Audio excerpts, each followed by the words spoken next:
Hey, it's Wrestling Roundup on FreeFM, ArrowFM, and NPR. As always, I'm Grady, and live on Discord, we got Josh. Hey, We got a bog standard show this week. We get to talk about Raw, SmackDown, and NXT. No pay-per-views last week, no pay-per-views next week, unless we count AAA, but let's see if we can get through Raw and SmackDown first. I want to focus on Sami Zayn. We did ask what was next for him coming out of SummerSlam, and it seems like defeating Solo Sikoa, a non-title match on SmackDown, and then having the entirety of the MFT take out him on Raw seems to be what his short-term future is, at least. yeah, this is interesting. Could it be hinting to potentially like another draft or something here shortly? Because we're starting to cross brands again. Yeah, definitely noticing that. You're seeing some Raw guys show up on SmackDown, you're seeing some SmackDown guys show up on Raw, you're seeing main roster stars show up on NXT this week as well. Everybody's doing a little bit of crossing over here and there. Yep. And then you've got the almost the entirety of the AAA card has smatters of the main roster of WWE smattered around it. Yeah, how long has it been since our last draft? How fast can I Google? Looks like 2024, April, end of April 2024. So we've been over a year without a draft. Yeah, though we 20. had that period at the beginning of the year that was a free agent signing period, essentially. That's true. So you could, but it is probably getting close to the time to start like considering shaking the rosters up, especially if these are going to be our champions going forward. We need, especially with in terms of Cody and Tiffany Stratton. Yeah, Because I think we there's a few. we do have sorry You're right. yeah, we still have a lot of story left with Cody, but there are also we do need like to range more decks on the seat to face him. Yeah, I think it's tough when you're looking at these, upper mid card main event scenes, both men and women across both of the brands, and you're right where there's been a bit of a shake up. Like we've put Naomi in as the women's world champ. There's a few more like pieces she hasn't wrestled, people here and there to put together, but yeah, on the Cody Rhodes side of things, we just had a big long title reign from him. Seth Rollins similar there. Tiffany Stratton still holding her title. They are starting to run out of matchups. At least, Cody Rhodes has sort of jumped into the Drew McIntyre feud feet first, and Seth Rollins is continuing to feud with every single main eventer, Raw or SmackDown, as he's got himself a match that I'm sure we'll talk about with Clash in Paris. But yeah, I think maybe it is time. But with the amount of switching to and fro, we are kind of getting, the Raw people facing the SmackDown people. Yeah, and there is rumors of a mysterious pay-per-view that's going to be sprung on us in September. What if it's bragging rights? What if they brought that concept back? And that's how we get our traditional Survivor Series match instead of having like, and so Survivor Series just becomes a War Games, essentially. Yeah. I think I'd be interested. Obviously, the pay-per-view, if they do put it on September 20th, is to go opposite AEW's All Out, but I feel like I do think it will happen. I think there is credence to these rumors, but I do love to know my pay-per-view schedule a little bit further out than, a month away. But hey, we've had periods before where we've had 3 pay-per-views back to back to back, basically, for quite a while. So, having one on September 20th, straight after their August 31st, and then heading into Perth October 10 or 11, if I can recall correctly, isn't the most jammed together, but I'm still not a big fan of jamming together big shows. Put like a Saturday night main event or something on, maybe. Honestly, that would probably be better since it is a free TV thing. Mm. But So I think we have one more Saturday night main event this year. I think the words going around was for a year, but I don't know if that will be this one that's happening in September or whether it will be in December potentially. John Cena's final match or final pay per view or final big show, I guess, not pay per view. There's options, but I'm sure within the coming weeks we'll know what's happening in September. Yeah. We talked about John Cena, we talked about Cody. Let's just talk about their matchups that are clearly being set up, either for Clash in some cases, in terms of one announced. Don't know about the other. I'm sure it will be announced soon. But Cody Rhodes and John Cena tag teamed against Drew McIntyre and Logan Paul, jamming a couple singles feuds together to give ourselves our next, challenger for the title and our next person on the John Cena retirement run. And we got a rare match with Cena on free TV in this run. I think that was my biggest thing. It's kind of weird that they were jumping straight into a Paul feud with Cena, with them clearly setting up Lesnar, but I guess they want to do Lesnar Cena at a bigger event. Though I don't know why you wouldn't do it at in Paris, unless Brock's not available or something. But yeah, I'll be fine with it. It should be a good match. But yeah, this was the setup. Two different feuds, get it out of one match, and we can get Drew McIntyre versus Cody Rhodes and see what excuses Drew comes up with now. Yeah, I think it was cool to see John Cena, not on a pay-per-view. I think charting out his retirement tour, he has had, 2 or 3 weekly shows between big matches, and so with Clash still being end of August, from what I saw, schedule obviously subject to change, he does still have another SmackDown in Ireland and a SmackDown in France before the show, so I think they can pull it off. Obviously, there's a longer story with regards to these 11 appearances of his before he is done that, as you say, will involve other people, but the Logan Paul stuff does close off their tag team match at Money in the Bank. So we'll see how it all plays out, and everyone knows my feelings of Logan Paul by now. If you've listened to the show at least once, I'm sure I rag on him every single show at this point, but I'm interested to see if it does feed itself into Survivor Series. I think there's 2 big sort of multi-person feuds happening at the moment, whether that's Seth Rollins and his crew versus the entirety of the main eventers across both brands, or whether it is MFT versus Fatu, Jimmy, I guess Sammy now, and whoever else they can scrape together. And I don't know. I don't know what one we're going to necessarily get at War Games. Typically, we have had one men's, one women's. Maybe both of these end up there. Maybe some of them end in a 3 versus 3. I don't know. There's a lot. For me, Survivor Series is kind of that next tent pole that I'm looking towards. That was a big ramble. What do you think, I guess, with this Seth Rollins stuff happening at the moment? He's sort of holding Raw hostage. He's taken on everybody in the main event, and he's standing tall at the end of most shows. Yeah. Yeah, this is the beam that came from the Cena Orton versus the entire Raw roster that happened back in the day. Only it just seems like it's just Seth Rollins pissing everybody off. Yeah. And I'm all for it because I think Seth works better as a heel anyway. And I think, and I do think that this is heavily intended to build Braun Breaker out of it. Mm-hmm. I think he's going to win the Rumble and have a Batista moment where he goes to determine who he's going to face and ultimately ends up choosing to face Seth. Yeah, I like it. I like it.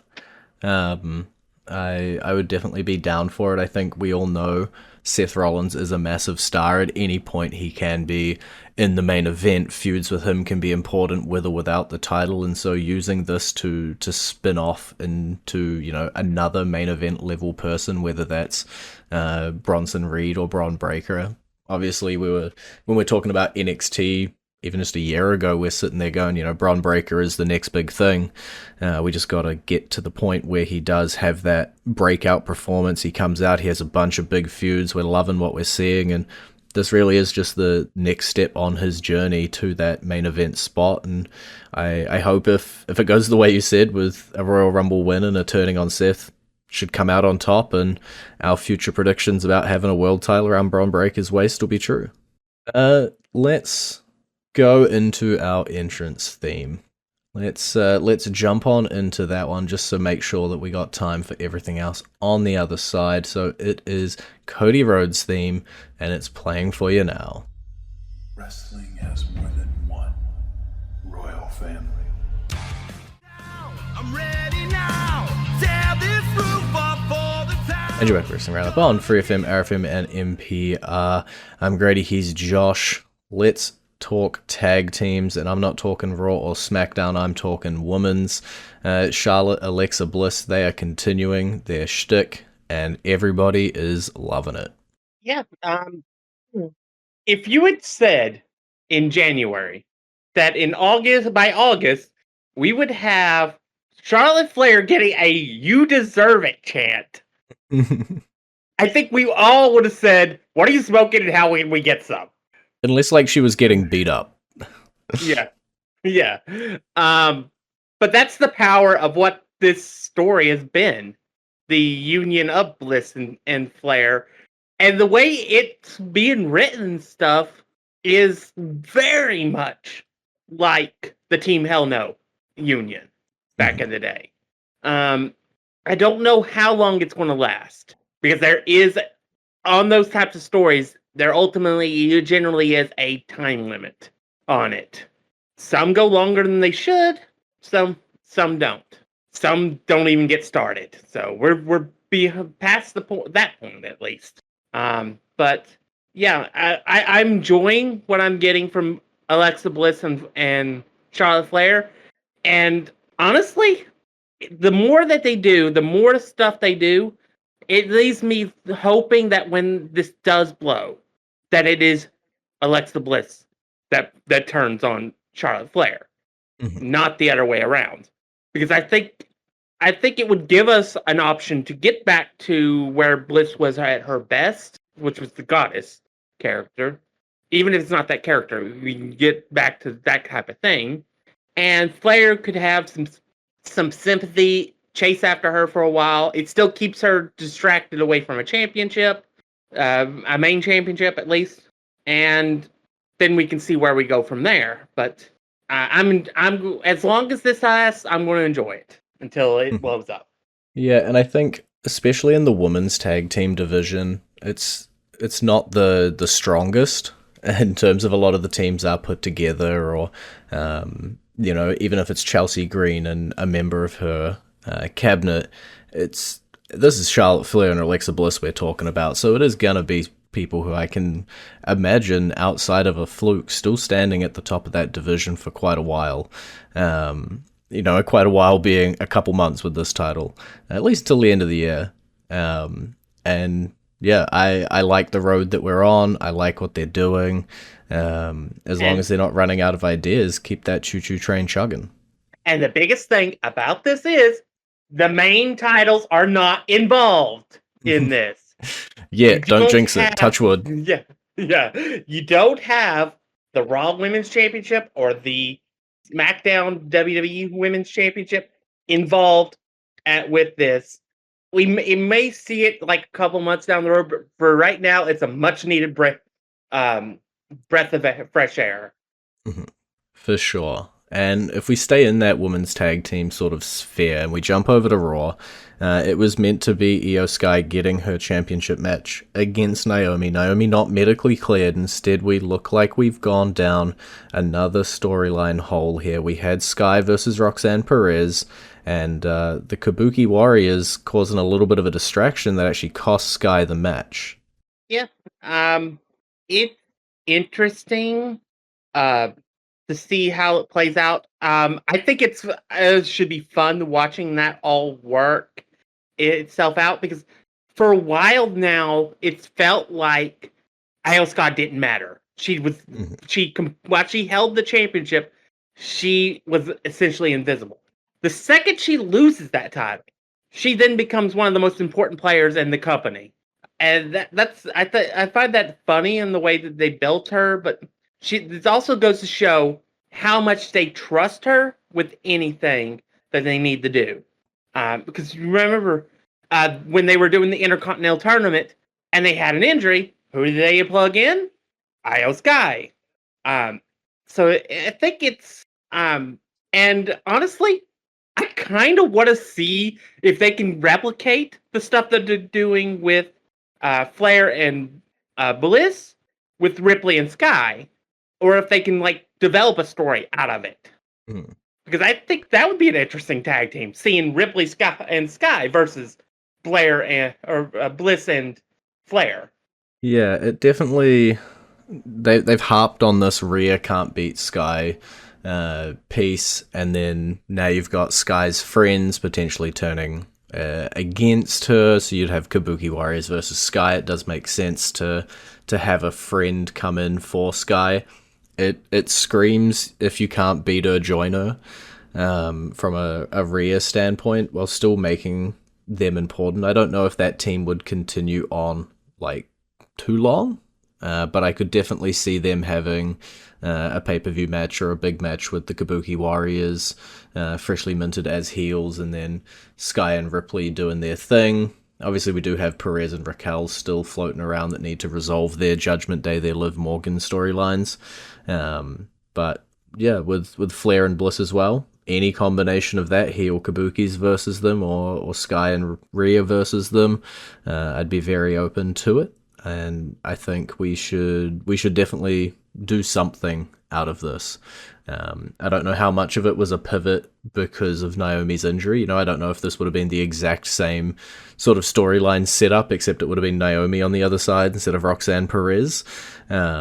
Either way, it still works, and I hope that the Naomi stuff is either a storyline or not too serious.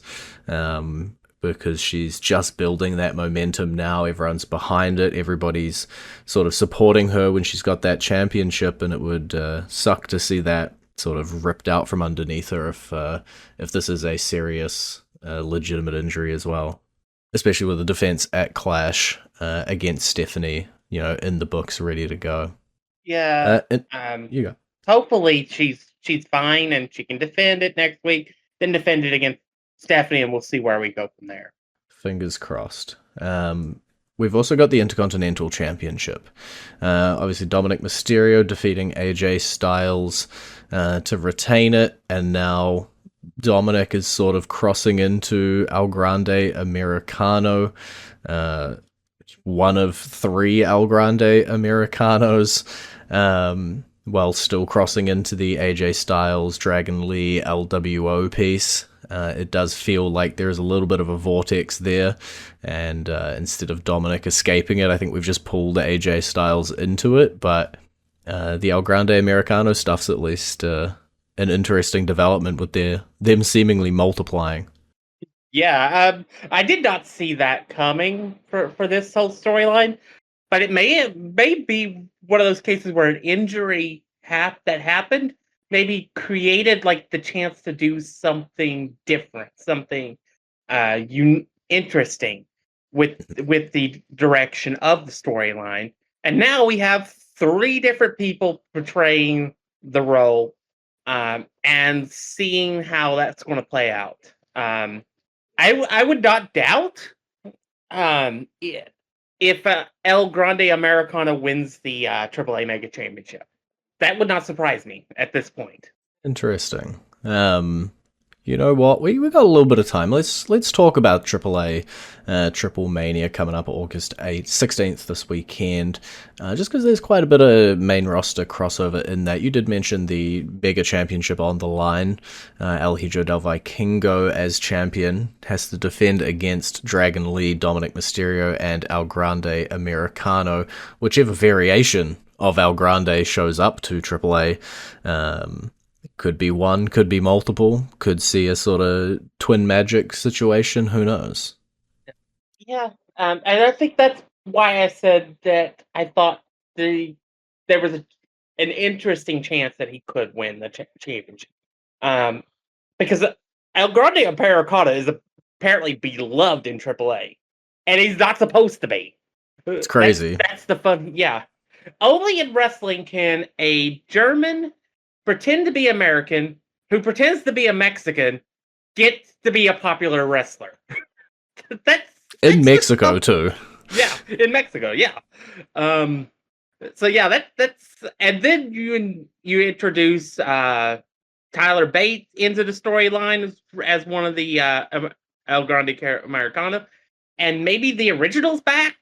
I mean, it's just a lot of things, a lot of moving parts. We still don't fully understand how this union is going to work, but we already have tag team champions that are under the WWE umbrella.